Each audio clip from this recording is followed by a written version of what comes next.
reciclar. No teu centro escolar aproveita os restos de comida para elaborar abono ecolóxico. Na casa utiliza plantas para espantar os insectos en vez de produtos químicos. Utiliza aloe vera para curar as túas feridas.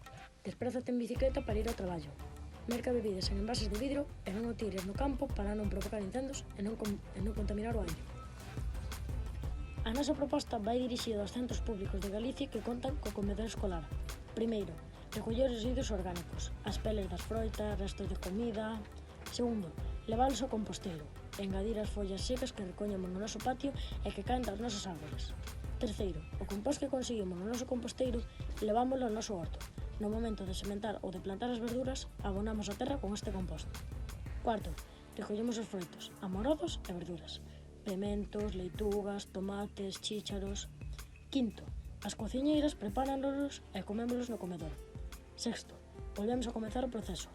Recollemos os residuos, levámolos ao composteiro. E con isto, reciclamos, abonamos o noso horto con compost natural, evitando así produtos químicos, comemos froitos e verduras frescas do noso horto e deste xeito tamén aforramos cartos que podemos invertir en xogos ou libros e, sobre todo, protexemos o medio ambiente e comemos saudable.